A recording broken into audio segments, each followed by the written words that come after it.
లేనటువంటి సమాధానం జరుగుతుంది.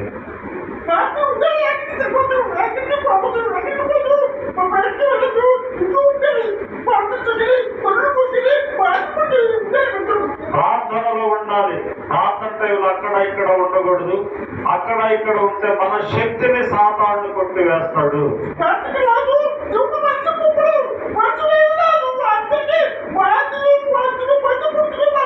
మరి ప్రభు మన పక్షమున చేసిన మేలును మనము దేవుని సన్నిధిలో కూడి ఆనందించాలి గాని మనము బయట ఉండటానికి వీల్లేదు.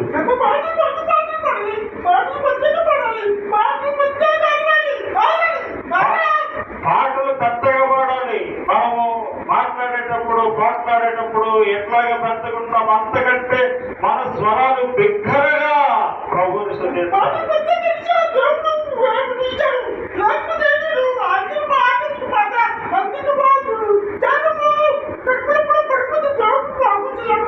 కాబట్టి మనం పాటలు పాడకపోతే మనలో ఉన్నటువంటి ఏదైనా ఒక బలహీనత అది బాగుపడటానికి అదే ప్రభువుని స్తుతిస్తూ ఉంటా గడ్డ గాని లేకపోతే బలహీనతలు కానీ కరిగిపోతూ ఉంటాయి.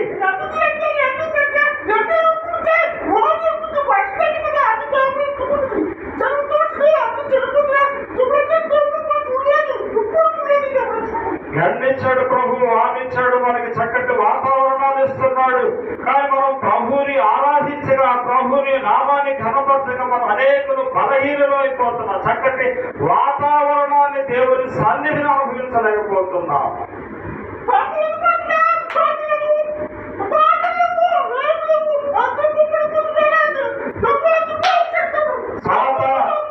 సాధారణుడికి అర్థమైపోతుంది, వీళ్ళు పాటలు పాడలేదు, వీళ్ళ దగ్గర దేవుని విషయంలో ఆలోచన లేదు అని వాడు గంతులేసుకుంటూ వచ్చి ఏం చేస్తాడంటే వాడు ఆనందిస్తాడు. మనం ఆనందించడానికి బదులు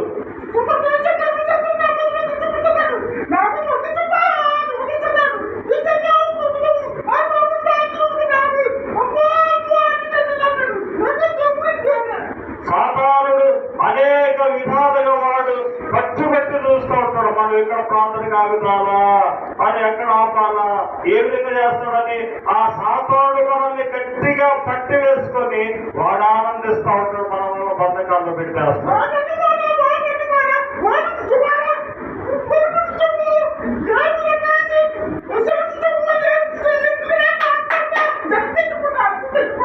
కాబట్టి మనం ఎన్ని పరిస్థితులు ఉన్నా కానీ సాధారణుడికి అవకాశం ఇవ్వకుండా మనం పాడబడే సమయంలో పాటలు పాడుతూ ప్రభువుని ఆరాధించే సమయంలో ప్రభువుని ఆరాధిస్తూ ఉంటే ఎనలేనటువంటి ప్రభు సంతోషాన్ని మనం అనుభవించగలుగుతాం.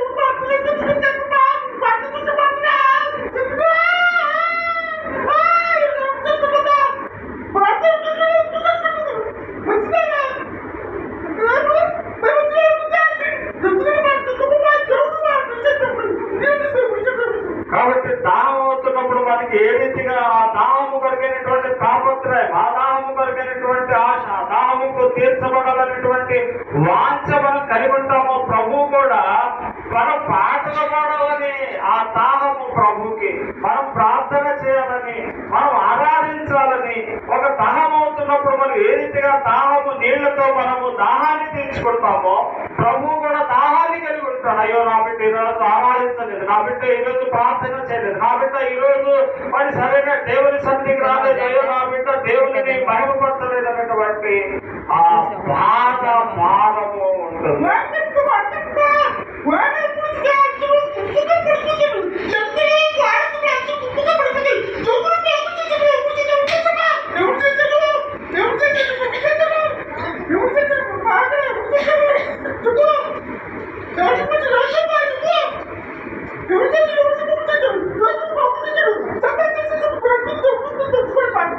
కాబట్టి ప్రభు మనల్ని అన్ని విధాలుగా మనకు సౌకర్యాలు ఇచ్చాడు. మనకి కావలసినటువంటి సౌకర్యాలను ప్రభు మనకి ఇచ్చాడు. మనకి ఇవ్వాల్సిన బలములు మనకి ఇచ్చాడు. మనకి ఇవ్వాల్సినటువంటి బిడ్డలు మనకి ఇచ్చాడు. మనకి ఇవ్వాల్సినటువంటి సంపదలు మనకి ఇస్తున్నాడు. మనం ఏ రీతిగా ప్రభువుకి దగ్గర అవుతున్నాము. ఈ ఆదివారం ఏ రీతిగా ప్రభువుని ఆరాధించడానికి మనం సిద్ధపడుతున్నాం అన్నటువంటి విషయాలు జ్ఞాపకం చేశారు. హల్లెలూయా, హల్లెలూయా.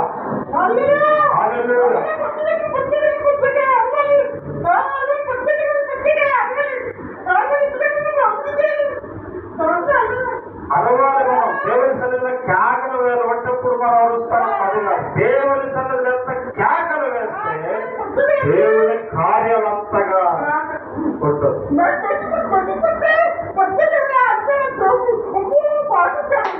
ఎంతో మన పిల్లలు మాట్లాడుతుంటే తల్లిదండ్రులకు ఎంత సంతోషంగా వాళ్ళు తెలుగులో ఇంగ్లీష్ మాట్లాడుతున్నప్పుడు ఆ పిల్లడు ఎంత ఆనందంగా మాట్లాడుతున్నాడు అని ఎంత ఆనందపడుతున్నాడు. మనం కూడా ప్రభువుని స్తుతించే విషయంలో ఆ రీతిగా ఉంటే ప్రభు ఎంతో సంతోషంగా ఉంటాడు, ప్రభు ఎంతో ఆనందంగా ఉంటాడు. ఇర్మియా గ్రంథం చూడండి, ఇర్మియా గ్రంథం దయచేసి అందరూ జ్ఞాపకం చేస్తున్నా. ఇర్మియా గ్రంథం 23వ అధ్యాయం 29 తీసినట్టు చదవండి.